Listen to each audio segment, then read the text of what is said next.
एक समय की बात है जब धरती पर राक्षसों का आतंक बढ़ गया था। असुरों का राजा त्रिपुरासुर बहुत बलशाली और अत्याचारी था। उसने कठोर तपस्या करके ब्रह्मा जी से अमरता का वरदान प्राप्त किया था। त्रिपुरासुर ने 3 शक्तिशाली किले बनाए जिन्हें त्रिपुर कहा जाता था। ये किले आकाश, पृथ्वी और पाताल लोक में स्थित थे।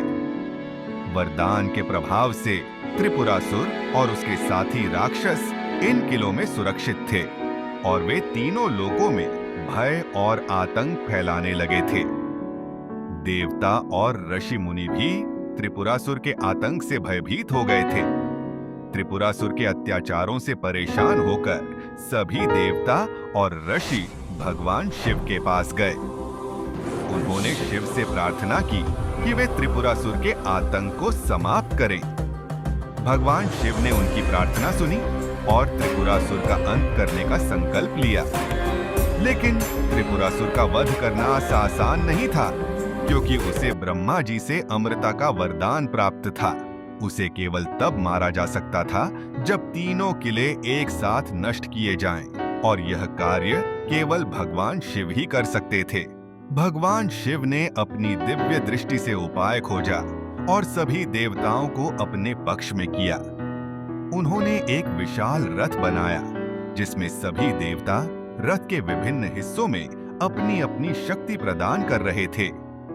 भगवान विष्णु ने स्वयं धनुष का रूप धारण किया और शिव ने ब्रह्मांडीय तीर तैयार किया। जैसे ही तीनों किले एक साथ आकाश में आए, शिव ने अपने महान तीर से त्रिपुरासुर और उसके किलों को नष्ट कर दिया। त्रिपुरासुर का अंत होते ही तीनों लोकों में शांति स्थापित हो गई।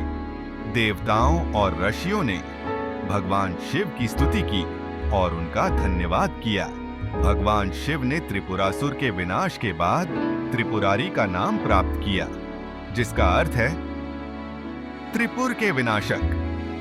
इस कथा से यह शिक्षा मिलती है कि अत्याचार और अहंकार का अंत निश्चित है। भले ही असुर कितने ही शक्तिशाली क्यों न हो, सत्य और न्याय के मार्ग पर चलने वाले देवता और दिव्य शक्तियां हमेशा विजयी होती हैं।